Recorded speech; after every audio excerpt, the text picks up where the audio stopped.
नमस्कार मैत्रिणींनो, मंजूस क्रिएशनमध्ये तुमचे सर्वांचे स्वागत आहे. तर आज मी तुम्हाला एक वेगळी रेसिपी दाखवणार आहे, ती म्हणजे उपवासाची इडली. तर मग अशा प्रकारे आपण आता 2 वाट्या भगरीचं पीठ, त्याला अर्धी वाटी साबुदाणा पीठ हे माप घेणार आहोत. तर चला आता मैत्रिणींनो, आपण आता हे पीठ एकत्र करून घेतलेले आहे. आणि आता यामध्ये आपल्याला जर थोडं आंबट लागत असेल तर अर्धा चमचा लिंबू किंवा अर्धा चमचा दही, अर्धी वाटी दही टाकून आपण हे भिजवून ठेवणार आहोत. चला तर मग आता हे पीठ आपण भिजवून बाजूला ठेवून देऊ. तर अशा प्रकारे हे पीठ आपण आता भिजवून घेणार आहोत आणि हे पीठ 2 तास आपण बाजूला ठेवून देणार आहोत आणि 2 तासांनी त्याच्या इडल्या बनवणार आहोत. चला तर मग आता आपण यामध्ये पाणी टाकून आणि मीठ टाकून व्यवस्थित हे पीठ भिजवून घेऊया. तर अशा प्रकारे आता हे पीठ आपण भिजवून घेणार आहोत. या पिठामध्ये दोन वाट्या भगरीचं पीठ, त्याला अर्धी वाटी साबुदाणा पीठ हे माप आपण घेतलेलं आहे. आता हे पीठ भिजवून घेऊया. तर मैत्रिणींना, तुम्हाला माझे व्हिडिओ कसे वाटतात? तुम्हाला जर माझे व्हिडिओ आवडत असतील तर तुम्ही माझ्या चॅनलला लाईक, शेअर आणि सबस्क्राईब करा.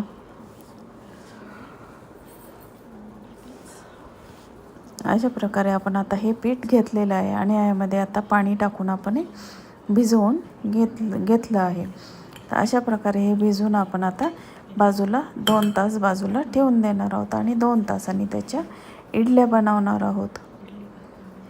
चला तो फ्रेंड, आता आपण ते भिजवून ठेवून देऊया आणि 2 तासांनी इडल्या बनवायला घेऊ.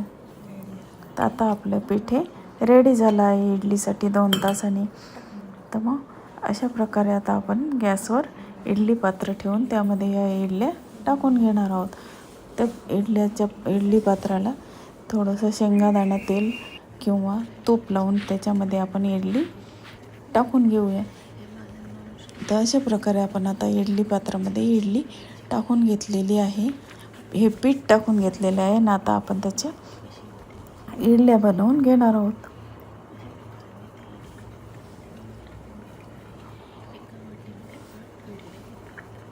चला तर मैत्रिणींना, आता आपल्या इडल्या बनवून होत आलेल्या आहेत. आता तर 20 मिनटं आपण आता गॅसवर ठेवणार आहोत आणि 20 मिनटांनी आपली इडली खाण्यासाठी रेडी होणार आहे.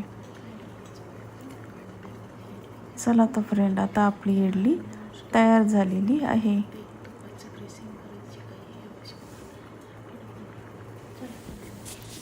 अशा प्रकारे आता आपली इडली रेडी झाली आहे.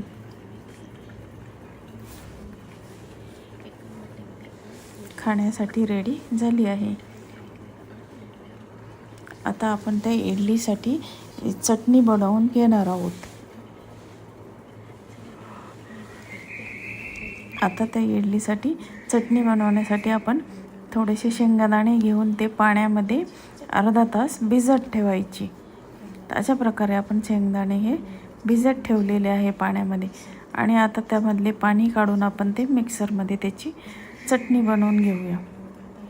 चला तर मैत्रिणींनो, आपण आता ही शेंगादाणे भिजत ठेवू. अर्धा पाऊण तासाने ते भिजल्यानंतर आपण आता त्याची चटणी बनवून घेऊया. तर अशा प्रकारे आता आपण हे शेंगादाणे काढून घेतलेले आहे आणि त्यामध्ये 2 मिरच्या आणि थोडेसे जिरे टाकलेले आहे आणि यामध्ये थोडंसं पाणी टाकून, तुम्हाला जर कोथिंबीर आवडत असेल कोथिंबीर टाकून ही चटणी वाटून घ्यायची. चला तर मग आपली आता ही चटणी रेडी झाली आहे. आपण आता ही सर्विंग बाउलमध्ये इडली आणि चटणी काढून घेतलेली आहे. तुम्हाला आता ही उपवासाची इडली आणि चटणी कशी वाटली आहे हे मला तुम्ही नक्की कमेंट्स बॉक्समध्ये सांगा. अशा प्रकारे ही उपवासाची इडली तयार झाली आहे. तुम्हाला जर ही माझी रेसिपी आवडली असेल तर तुम्ही माझ्या चॅनलला लाईक, शेअर आणि सबस्क्राईब करा. तर अशा प्रकारे ही उपवासाची इडली तयार झाली. तुम्हाला जर पिठाची करायची नसेल तर आपण हे अख्खंही भिजत टाकू शकतो आदल्या दिवशी. नमस्कार.